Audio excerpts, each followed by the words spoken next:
ये कहानी है दो दोस्तों की जो कि एक छोटे से गांव में रहते थे। एक बार वो दोनों किसी काम से शहर गए और वापस अपने गांव लौट रहे थे। उनके गांव तक पहुंचने के लिए उनको एक घने जंगल से होकर के गुजरना था। और जब वो उस जंगल से गुजर रहे थे तो एक दोस्त को प्यास लगी और वो पानी ढूंढने के लिए रास्ता भटक गए। थोड़ी ही देर बाद शाम हो गई और रात होने ही वाली थी। तो उन दोनों की नजर एक गुफा पे पड़ी जो कि पेड़ों से घिरी हुई थी चारों तरफ से। तो उन्होंने सोचा कि यही जगह ठीक है रात बिताने के लिए। तो दोनों ने कुछ लकड़ियां इकट्ठी करी, उस गुफा के अंदर गए और आग जला करके वहां पे बैठ गए। रात का वक्त था, गुफा के अंदर आग जल रही थी, बाहर बिल्कुल अंधेरा था और कुछ जानवरों की आवाजें आ रही थी। तो उन दोनों में से जो एक दोस्त था वो अंदर ही अंदर डरने लगा, क्योंकि उसने भूत प्रेतों की बहुत कहानियां सुनी थी कि रात के वक्त जंगल में कुछ भयानक आत्माएं भटकती हैं और अगर उनको कोई ऐसा भटका हुआ आदमी मिल जाए तो उसको नहीं छोड़ती। तो जब उसने भूत प्रेतों की बात अपने दोस्त से करी तो उसके दोस्त ने हंसते हुए उससे पूछा, क्या कभी तूने किसी भूत को देखा है? तो उसने कहा, नहीं मैंने तो नहीं देखा, लेकिन मेरे कुछ जान पहचान के लोग हैं जिन्होंने देखा है। तो उसके दोस्त ने उसको समझाने की बहुत कोशिश करी कि यार ऐसी सुनी सुनाई बातों पर विश्वास नहीं करते हैं, अब तू सो जा और मुझे भी सोने दे, मुझे नींद आ रही है। और इतना कह करके उसका दोस्त वहीं पर लेट गया और थोड़ी देर में सो गया। लेकिन वो जो अंदर से डरा हुआ था वो लेट तो गया, लेकिन उसको नींद नहीं आ रही थी। उसको लग रहा था कि शायद यहां पर कहीं कोई है जो छुप करके कहीं से उसको देख रहा है।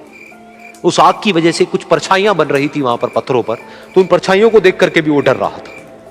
फिर कुछ घंटे तक ऐसे ही चलता रहा। फिर उसके बाद में क्योंकि वो थका हुआ था तो उसको नींद आ गई। लेकिन नींद आने के कुछ देर बाद ही उसको एक सपना आया।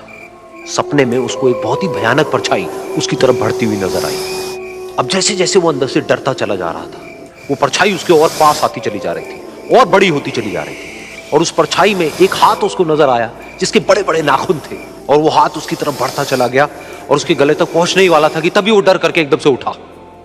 फिर उसने अपने दोस्त की तरफ देखा जो कि सो रहा था, उसको पकड़ करके जोर से उठाया। फिर उसने अपने दोस्त को बताया कि उसके साथ में क्या हुआ। फिर उसके दोस्त ने उसको कहा, अब अगर दोबारा से तुझे वो परछाई दिखे तो तू वही कहियो जो मैं तुझे कह रहा हूं कहने के लिए। फिर देखते हैं वो परछाई तेरा क्या करती है। तुझे अपने अंदर ही अंदर बोलना है, मैं तुझसे नहीं डरता, सामने आ। अच्छा। थोड़ी देर बाद दोबारा से उसको सपने में वही परछाई नजर आई और वो परछाई धीरे धीरे उसकी तरफ बढ़ने लगी।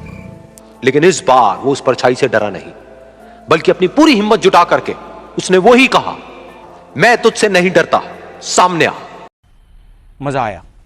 मैं तुझसे नहीं डरता, सामने आ।